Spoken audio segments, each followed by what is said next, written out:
Hey, comic fam. What was that? Oh, you guys want to see some more? Yeah, I'm just taping up the backs of these things. I got a couple more of the little pieces of information in the back. So, where are we at now? 11? Okay, 11 to 20. All right, let's talk about it. Stay tuned.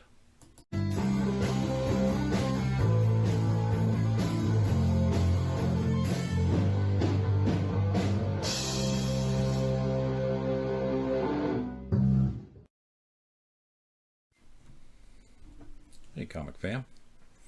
Comics of the Voice here. And this is the series of the Transformers. You might see something different back here, like Rob in his Great Wall of Comics. It looks like I have a Great Wall of Comics in a couple of different rooms. Yeah, it's starting to look really good down here. I'm very happy with my whole Zen thing going on here. So, Transformers 11 to 20. Just put that up there for the flavor. And you can see I got the first 10 issues that we talked about last time. Well, I talked about it and you guys listened. So this is issue number 11. So Jetfire. Now, he doesn't have a conscience, because remember last time there, they built Jetfire, but Shockwave couldn't get the creation matrix out of Optimus into to create a new Autobot or Decepticon, because Optimus had transferred the creation matrix to Buster, the human. So he just remotely controlled this one, that's Shockwave, to go and capture Buster and bring him back.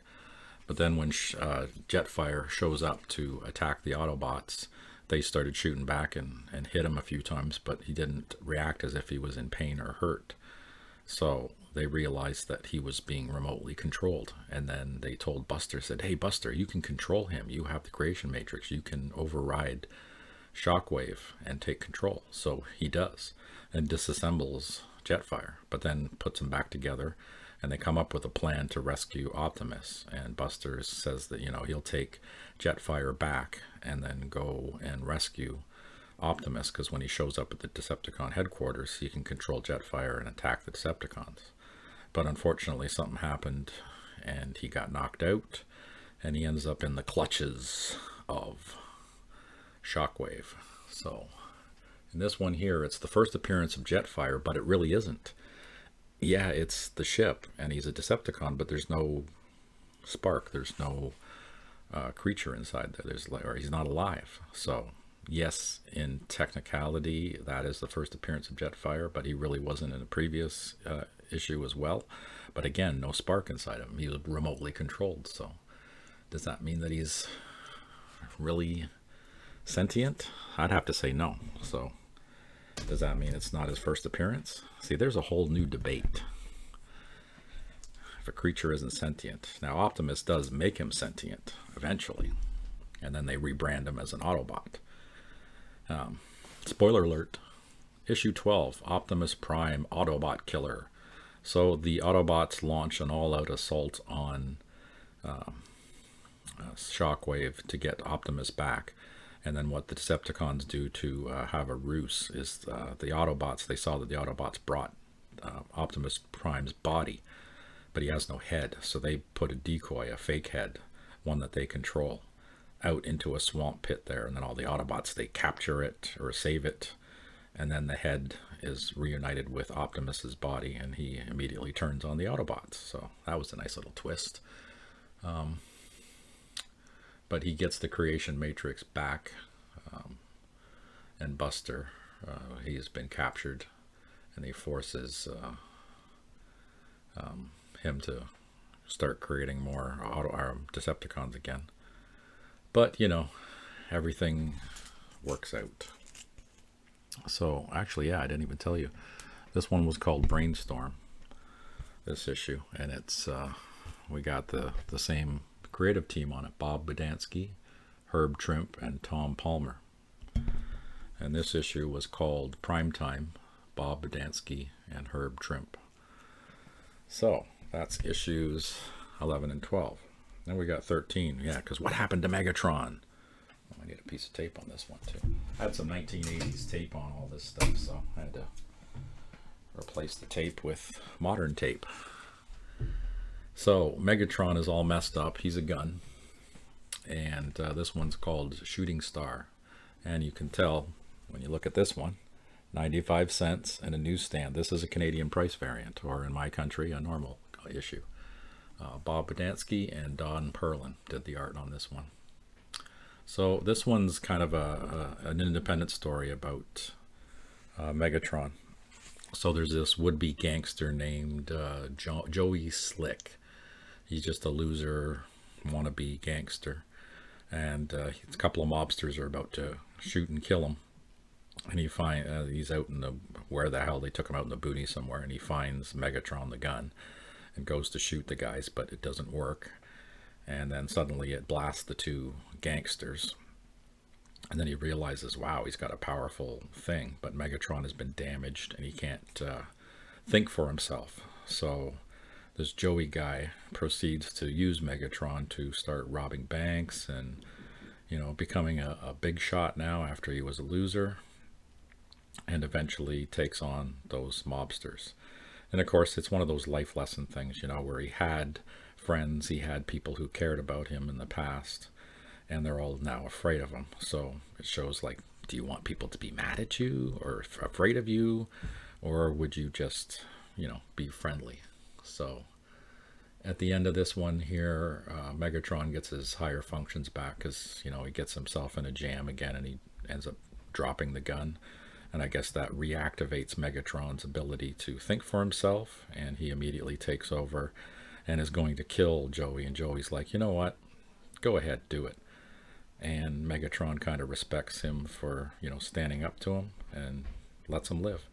And the cops catch him and off to jail he goes. So kind of a neat little independent book, or an independent story. Then we've got issue 14.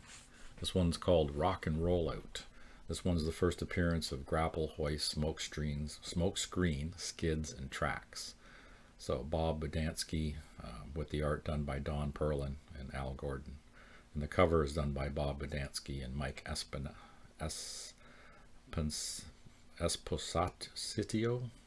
God, names are hard. So another kind of independent story. Optimus Prime basically revives what are they? 1, 2, 3, 4, 5 Autobots that were put into the ARC's computer system to be revived if he needed reinforcements. So they create new bodies, and they put these 5 Autobots into it. And then Bumblebee takes them out for basically an orientation of the Earth. And of course they end up at a rock concert and they get into a battle and all that fun ensues. So they get kind of broken in as new members of the Autobots. And because Hasbro needs to sell toys. Issue 15. That's where the guy called the Robot Master shows up. So this one's called I, Robot Master. Writer is Bob Budiansky and the art is done by Don Perlin. So a government agency called Triple I, so it's intelligence, blah, blah, blah. It's like the CIA, those 3-letter companies. Enlists the help of a comic creator, this guy, who created a comic strip called Robot Master. And Megatron is wandering through the wilderness now that he's control of himself, but he's running out of fuel. So he shows up some quarry, a coal mine, trying to get energy for himself, and then his system just completely shuts down, and his robot body is just standing there for like several days. And the government concocts a plan saying, okay, we need to stop panic with the humans about these frickin' Transformers. So what we want to do is have a scapegoat. So we're just going to have this guy who says that he had created and controlled the robots to basically take over the world. So he's the Robot Master. So that's what they decide to do. And then they have him standing in front of immobile Megatron. And of course the Decepticons show up and cause all kinds of trouble. And all that fun ensues. Okay, issue number 16, Bumblebee's Last Stand. So this one is Plight of the Bumblebee. Writer is a new creative team on this one, Len Kamansky, and the art is done by Graham Nolan. So on this issue, this one's basically Bumblebee feeling down, feeling the weakest link of the Autobots. The Decepticons know he's the weakest Autobot and decide to go and try to capture him. And Bumblebee's thinking that everybody's talking about him behind his back and he just shouldn't be part of the team and he's all down, so he decides to just leave. And then what happens is the Decepticons attack and the Autobots find out that he's gone and go searching for him and then see that he's being attacked. And then, you know, they all get back together and say, Bumblebee, you're part of the group and you don't need to feel left out. And it's one of those hug moments. Meanwhile, back on Cybertron, remember where they sent that transmission from Earth? Shockwave set up that little antenna. Well, this one here is called Return to Cybertron Part 1. The remaining Autobots that are still on Cybertron, still fighting after all those 4 million years, and Cybertron's still hurling through space with the 2 moons circling it. The leader of the Autobots in this case here, I believe, is Perceptor, but they have kind of a democracy. So Blaster, he's the tape cassette version of Soundwave. So there's a bunch of new ones in here. So we got first appearances of Blaster, Power Glide, Cosmo, Sea Spray, Warpath, Beachcomber, Perceptor, and on the Decepticons there's this leader named Lord Stratus, Strakus, Kickback, Bombshell, Shrapnel, those are the Insecticons, and then Dirge and Ramjet, which are 2 fighter jets. And the writer is back to Bob Budiansky, and the art again by Don Perlin. And the cover was done by Herb Trimpe. Now, on this one here, the Decepticons receive the transmission from Earth from Shockwave. And the Autobots, Blaster's got this little buddy named Scourge, I think it is. Scrounge. He's a little Autobot that has these 2 things in his hands that are like a microphone and a video. And he sneaks into the Decepticon headquarters and he sees the transmission. And then, of course, he gets discovered and they capture him and throw him into this slag pit. And Blaster wants to go and find out what the hell happened to him because they were supposed to rendezvous to get the information. And they go in and attack. And Blaster finds poor Scrounge. Scrounge in the pit. And he's all messed up because Lord Stratus had ripped his arm off. And basically he's just a mean bastard. And the Decepticons, we've got one called Ferric in this one. He gets blasted by Blaster. And there's some civilian Transformers on Cybertron too, Tellus and Rotorbolt. So some interesting little names being thrown out there, but they get destroyed and killed immediately. So, and poor Scrounge dies in this one as well. And just before he dies, he fires off his cassette tape to Blaster. And Blaster tells the rest of the Autobots that Optimus still lives. And they see the video transmission from Shockwave on Earth at all the resources there. So now the game is on. So this is part 1 of 2. Because what the Decepticons are going to do now is they're going to build a space bridge to go to Earth. So, oh, I need a piece of tape on this one too. So this one is called The Bridge to Nowhere. So there's a Autobot scientist and his name is Spanner. And the Decepticons capture him and actually make his body and force him to create an interdimensional bridge and use his body for it. So the Decepticon leader, Strakus, creates this bridge. And the Autobots, of course, find out about it. And they go to blow the bridge up, and then they find out that it's actually Spanner is the bridge. And Blasters doesn't want to destroy him or kill him. And so there's a huge battle between the Autobots and the Decepticons. And Blaster squares off against Strakus and basically blows him up.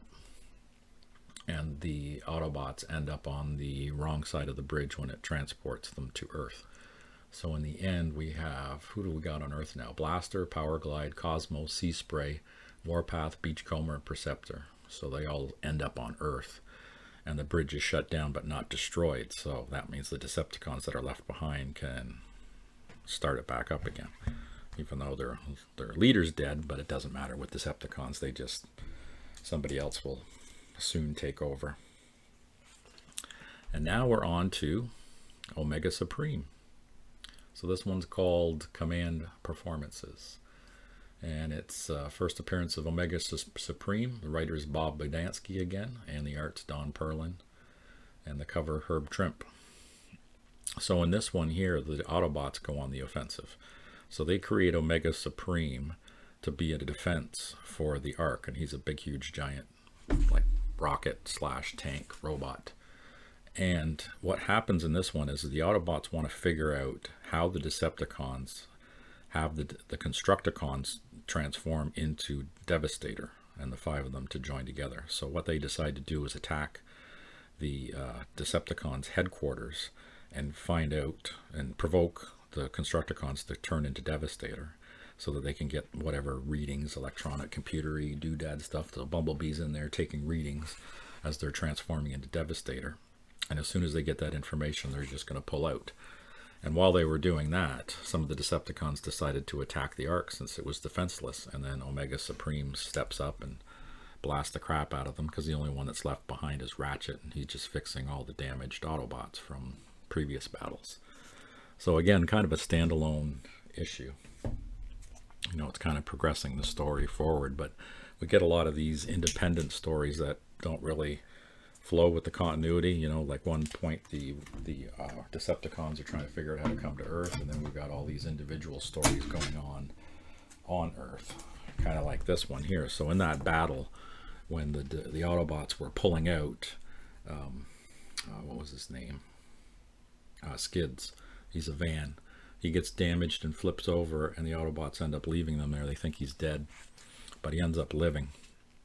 So in this one here, issue 20, this girl Charlene, she finds the van smashed and messed up, and decides to tow it back to town and get it fixed up. So this one's called Showdown. The writer is Bob Budiansky, and the art's Herb Trimpe. And Ravage at the beginning of this is hunting down that robot master, Donnie Finkelberg, who escaped from the last one because the Decepticons had basically kidnapped him and kept that story going even after the humans didn't really care about him anymore.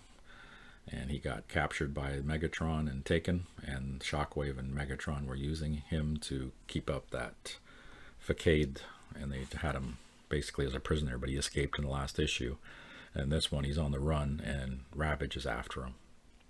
So, meanwhile, Charlene has found Skids and turned him into basically her truck, and he transforms and basically tells her the story of the Autobots and the war, and that he doesn't want to be a hero and he doesn't want to fight. He just wants to be her car and learn all about Earth. So she takes him around, and it's almost like a romance story between these two. You know, where she's showing him all the sights of Earth, and he's kind of fallen in love with the planet and fallen in love with her. And then, of course, Ravage shows up. Actually, it was first Donnie, because he sees that she's talking to the van and realizes he's an Autobot, and calls her on it. And then Ravage shows up, and then they have a big battle in a town. And unfortunately, Skids gets his windshield busted by this idiot in a Lamborghini who's had a grudge against him from a few issues back, where Skids had sideswiped him, and he's been chasing him down and smashes his windshield. So then he has delusions that he's attacking Megatron, and the two of them are fighting like an old-fashioned Western, because Charlene had shown him a bunch of Westerns. And of course, it's just a delusion in his head. And then, of course, when the battle's over, he fights Ravage and scares him off.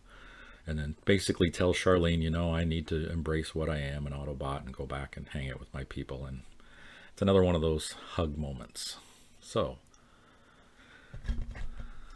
that does it. So there is the next 10 issues of the Transformers. So the next episode of this will bring you up to, what, 21 to 30. Yeah, so I'll be doing a few more of these, because I think I only have 54, maybe 54. I gotta look. You'll see when I get to my last one. 54 and then 62. Like I said, I just got one weird one in there. I still got to get 20 something of these books eventually, one day. You know, that's part of it, having the hunt. So I hope you guys enjoyed me rambling on about the Transformers, because it's fun. I enjoy it. And the marvelous wall of comics. So we'll see you guys on the next one. Take care.